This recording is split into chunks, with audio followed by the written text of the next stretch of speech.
don't often get the chance to talk to male models, but something I wanted to know is how you were discovered, and did you have an interest in modeling before being picked up as a model? So I'd always had people telling me that I should get into it, and it was something that I'd considered, but I'd never really pushed myself to get into it. And then I went to university at UEA in Norwich, and I was walking through a shopping mall there, and they were running a competition for Norwich Fashion Week, where the winner of the competition got signed with the agency. And I got spotted in the shopping mall, and they asked me to sign up. So I did Norwich Fashion Week. I didn't actually end up winning the competition, but I still got signed off of that. And then two other guys got signed as well. And then I signed to another small agency in London as well. Okay, and what were your early influences? And if you were interested in modelling before getting picked up, was it just a case of seeing sort of ad campaigns, or? So I didn't really know much about modelling or how to get into it, really. So that was my sort of entry, and I didn't really have. I mean, I guess I was a bit sort of anxious of what people would think if I'd sort of pushed myself into modeling, because I didn't want to come across as someone that was, I don't know, sort of capitalizing on their looks or whatever, or even becoming, getting seen as arrogant in that way. So I never really sort of, that was something that sort of took me away from it. But then that opportunity arose, and then, that was what sort of pushed me to get into it, really. What was the reaction of your family and friends like when you sort of started to get the ball rolling with modelling? So the start was pretty slow. The agency that I signed with actually only gave me one job in the whole year that I was signed with them. But I sort of pushed myself through contacting people on Instagram. So there was a brand called Absolute Fitness, and I contacted that brand and said, can I shoot for you guys for free? Because I needed to build my portfolio, and I didn't really believe that people should sort of pay, because there's a lot of scams. I mean, as you must know, that people are paying sort of 400, 500 quid for portfolio shots, and they're just basic studio shots, but people don't know how to get into it, and they think that that's the best way. Yeah, so there's a lot of people taking advantage of people looking to become models. Of course. And then these people think that they're modeling agencies, but they're not. They're technically agencies, but they're promising to get people into modeling and to get them signed. And obviously people are naive and they don't know how to get into it. So they will pay that money and they think that it's a good investment, but essentially it's not. And I feel like the best way to sort of get portfolio shots is just to, I guess, go through hashtags on Instagram, contact photographers and ask them if they want to shoot on a test for print basis. But I mean, a lot of people don't know that test for print is a thing. For the people that are listening that don't know what that is, it means the photographer is building their portfolio and you're building your portfolio. There's no money exchange. The exchange is content for each other. And I think one of the things that's important is that people know that there's going to be a compromise on both sides. So if I have someone come in to do test work and that person's also, you know, working on the basis of building their portfolio, and I'm looking to sort of put some new faces in mine, then there's going to be a compromise in what we get out of it between us, so that we make sure that both parties walk away with as much as possible. Of course. So going back, your family and friends, and when they first started to see your work, what did they think? So everyone was actually really supportive of it. And they were, I mean, I got a lot of praise for it. People were quite excited for what was going to happen, and I didn't really know where it was going. I mean, especially in the first few months where I wasn't really getting any jobs and I was having to build my portfolio. But I really put a lot of work into building up my portfolio with the most sort of diverse shots as possible. And when I started posting those shots, I was getting a lot of praise for those shots. People saying like, love this, love the work. And then that got me sort of more traction from other people that I didn't know. My family, I didn't really say anything because I was at university at the time. I didn't really say anything to my family about it because I didn't really know what my family would think of it, because I didn't really see it as a career at the start. Essentially, it was more something that I saw could earn me like a little bit of money, and if it worked out, then that was cool. But I was just enjoying the process, really. Like just shooting with people and having the shots come back was really cool to see. And obviously now you're signed with an agency. How do you find working within an agency? Yeah, so I was signed to so I was signed to those two agencies, and I did a lot of freelance work at the time. And then my agency now, BMA, they approached me on Instagram and said they're looking for a blonde-haired, blue-eyed model. And I went into the branch, and then I signed with them exclusively. So I've been with my other agencies for, I think, maybe like a year and a half, maybe 2 years. So I signed with BMA and terminated my contracts with the other agencies. And how does it generally work? Do you find yourself getting sent to a lot of auditions and sort of like casting type processes? And, you know, how is it dealing with the rejection that inevitably comes with things like that? Yeah, so this is the hard thing about modeling. So people have to build a thick skin, because you will be sent to castings that, I mean, sometimes you're pretty confident that you're not going to get the job, but you never know what people are looking for. They might even have a brief when you go into the casting, and then they might like someone that they didn't think that they were looking for and cast that person. So you never know. So it's always worth going to the castings. Like I went to an Armani casting, and being a blonde-haired, blue-eyed guy, I know I don't look Italian. So I was pretty confident I wouldn't get the job. I still didn't get the job, but I mean, it's worth it. It is worth it. Yeah, it's just something I think people misconstrue about modeling, is that it's a lot of people throwing praise at you, when in actual fact, it goes the other way, and you quite often have to deal with people really getting quite personal with their rejection of you in an industry sense. But also something that I know we touched on when we chatted during our shoot last week was some of like the online feedback that you get. And something that I obviously hear a lot from female models is the sort of abundance of creepy guys that send them stuff. But you surprised me. I thought you would get a lot of women kind of throwing themselves at you in your various messaging sort of areas. And in fact, you told me it was quite a lot of guys. Yeah, it's a lot of guys. I get the odd like nude pics and dick pics and stuff like that are unsolicited. But yeah. I mean, it comes with it on Instagram. You don't have to be a model to get that. I know people that are just sort of posting selfies and stuff like that, and they still get that. I mean, the internet and Instagram opens your mind up to how many strange people there are out there. And because it's online, people, I feel a lot more comfortable just being weird, because it's not in person. It's not awkward. If someone sort of ignores their message, then it's fine. They'll just go on to the next person and ask them for pictures of their feet or whatever. It's one of the weird things about the internet, right? If you take away the in-person aspect of an interaction, loads of people just turn into complete dickheads or raging perverts.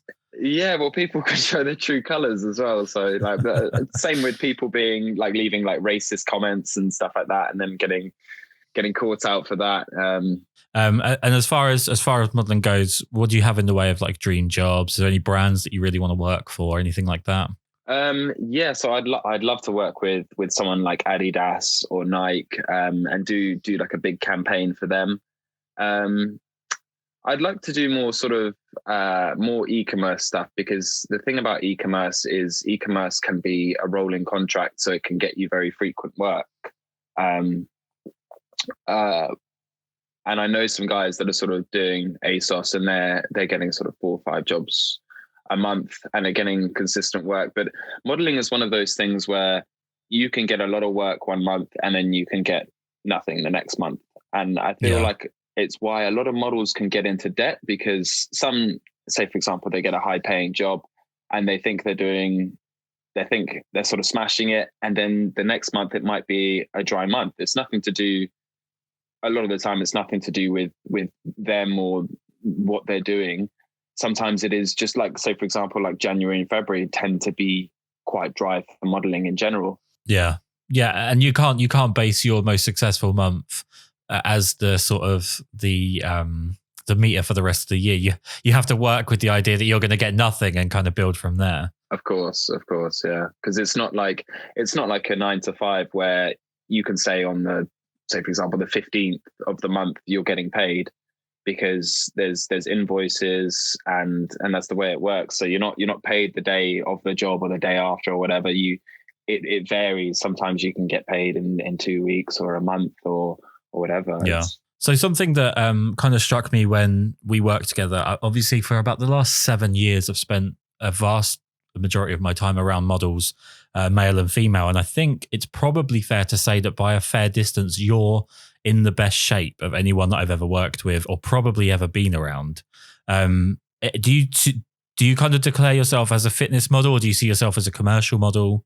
How do you see yourself with that? I would say a bit of both, but I think the fitness modeling would more.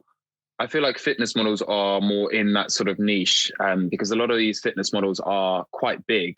Obviously, they're shredded as well, but they're holding a lot of muscle mass, which doesn't always go well in commercial modeling. It especially doesn't go well in high fashion. And I feel like that might be why I don't do so much catwalk stuff nowadays, because they want quite skinny guys. They want them to look quite androgynous. I feel like I'm sort of I feel like I'm holding quite a lot of muscle for a commercial model, but not enough to be a fitness model. Because there's difference between sort of men's physique and bodybuilding. But I wouldn't class myself as a fitness model. I do fitness stuff, but I feel like fitness model is a category for people that are strictly sort of physique based. Okay, so on that sort of note then, as you're someone that's obviously incredibly into your sort of health and fitness, and we'll go into that a little bit more, but what's your opinion on like celebrities and influencers that are sort of advising on personal training plans and diets and things like that?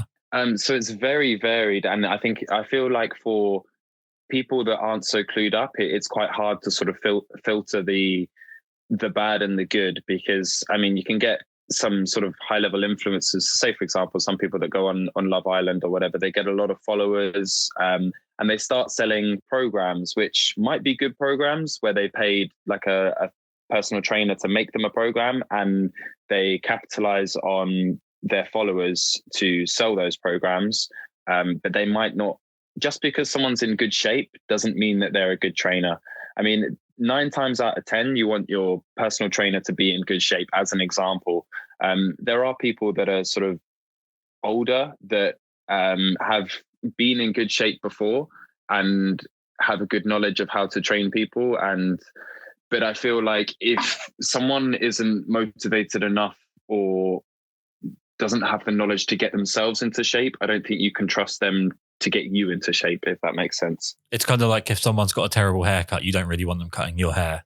Yeah, that's very true. Yeah. Would it be fair to say, now, obviously I'm not someone that's particularly, I'm basically spherical at this point because I've kind of given up, but in terms of when I was younger, so when I was sort of in my teens and my early 20s, I could eat anything and stay in an incredibly low weight because of the high metabolism and sort of the lifestyle that you live at that age. Is there a problem with people that are just high metabolism that are kind of passing themselves off as like dedicated fitness people? Yeah, so I think genetics plays a massive role, and but not only genetics, some people are chemically enhanced as well, and they're very hush about what they're taking or if they're taking at all, because a lot of sort of brand sponsors and people that sort of look up to them won't look up to them as much if they're chemically enhanced, because they'll sort of put it down to being chemically enhanced. And a lot of the time it's not. A lot of the time they do actually put a lot of work into it. They just maybe don't have the genetics, so they use steroids to sort of get bigger or whatever. But yeah, so I feel like you can't always trust the shape that someone's in as a sort of meter to train you, essentially. And as far as one thing I've noticed from following you on Instagram is that you're definitely it seems like you're using isolation as a real motivator for your workouts and stuff. How are you finding isolation and not being able to go to the gym and whatnot? So I actually am taking a lot of positives from isolation. I feel like there's two types of people. There's people that will use it as a time to rest, and there's people that will use it as a time to sort of get ahead of the game. And I feel a slight pressure as someone. I feel like other people are using it to get ahead, and I feel like I should use it to get ahead as well. I feel like this is a once in a lifetime opportunity where we have complete control over our routine. And obviously it's not great being alone and in isolation, but the most important thing is keeping yourself busy. And if you keep yourself busy and be productive at the same time, I feel like the sort of possibilities are endless. And I feel like a lot of people who are stuck in 9 to 5 jobs or whatever, not that there's anything wrong with a 9 to 5 job, but if they personally don't like it, they have time to sort of hone in on their talent. Like one of my friends, he works a 9 to 5 job, and now he's making music beats, and he's very good. He's very talented, but he wouldn't have had the time to do that before. And I feel like this is a massive opportunity for people like that. Yeah, I think it's going to be really sad for some people, I think, when they come out the other side of this and all they've kind of done is taken the opportunity to sit around and do nothing and complain and go on social media. And they'll realize maybe in a year's time, hopefully a bit quicker, hopefully they'll realize now, but that there's an opportunity here to actually sort of do some things that you weren't able to do, take advantage of some extra free time. And, one thing I think I've worked in a 9 to 5 job, and I think a lot of people that work in 9 to 5 jobs, what they do is they complain that they don't have any time. But then when you give them time, they say that they only use the time to rest because of their job. So they're never really actually motivated to use that time. It's just always a way of kind of complaining about not having this. I don't know. It's a very bizarre sort of oxymoron to complain that you want the time, and then when you get the time, you only want to use it to rest. Yeah, I understand that, because when I was in my gap year, I worked in a kitchen as a kitchen porter, like not a great job at all, very stressful, very demanding physically. And by the end of my shift, I was absolutely knackered, and I didn't really train. I didn't want to do anything. I just wanted to sort of sit there and just watch TV and then go to sleep. So I fully understand that, but I feel like if someone's working in like an office or something, and then they're tired by the end of it, it might be a lack of motivation. And going back on the gym thing for isolation, you don't need a gym. And I actually trained myself for 3 months without a gym because at the time I couldn't afford a gym membership. Not that I couldn't afford it, but I mean, I had other bills and stuff like that. So that was the thing I sort of I sacrificed, because I know very well how to train my whole body using the weights and equipment I have at home, because I have a decent amount of equipment that I've built over the years. What started your interest in fitness? So I actually started fitness about 10 years ago because I went to a boarding school, and we had a gym at the school. And I remember there was one Belarusian lad, and he was really big guy, and everyone sort of looked up to him, sort of thing. And I just wanted to be as big as this guy. I wanted to be, I wouldn't say feared, but I wanted to be sort of, I guess, respected in that way. And I saw it as a stress relief. I was playing a lot of sports, so it had a lot of benefits, really. Oh, perfect. It's do you know what? If you can take anything that potentially, like, if you've got someone that's like got more than you in any way, if they're bigger than you, or if they've got more money than you, if they've got more followers than you, whatever, if you can turn that into motivation, then that's exactly what it should be. It shouldn't be an opportunity to just kind of feel like you haven't got the same as someone else. One thing we talked about last week that I really enjoyed, and I was quite surprised by, was you talked about like the link between health and fitness and meditation. Yes, yeah. So, and I know that's something that you're very into. So I was just curious to know your thoughts on kind of using meditation within your fitness regime. Well, I wouldn't say I directly link it to fitness. I meditate whilst I stretch, and I would say that was the most direct link. But I feel like there's a lot of link between the mind and the body. So with fitness and sort of stress release and just gaining that sort of focus, really. I don't know how to link it to fitness necessarily, but I would say it's more health. rather than fitness. Right. So yeah, I just feel actually, the thing that got me into meditation was I watched a talk by Andy Puddicombe. He is the creator of the Headspace app. I'm not sure if you know it. I've heard of it, yeah. So that sort of, in a nutshell, he got depressed and he went out to, I'm not sure where it was, Peru or somewhere, and he became a monk. And then his talk was about how you don't need to become a monk to sort of get the benefits from meditation. And but when you really look up the benefits, and watching this talk, I was thinking to myself, like, why isn't everyone not doing this? And it's something that's blown up in the last few years, especially mindfulness meditation, because it's people get in their own thoughts. And I'm someone that gets in my own thoughts, and I become distracted and find it difficult to stay in the present. But something that he said really stuck with me, and it was, you can't change the past, and the only way you can change the future is to be in the present. And if you're not in the present when you're in the present, then that future is just going to be put on hold. And it was that was something that motivated me. Do you find it's important to have some kind of attention on your mental health as much as it is on like your physical health? Do they benefit each other?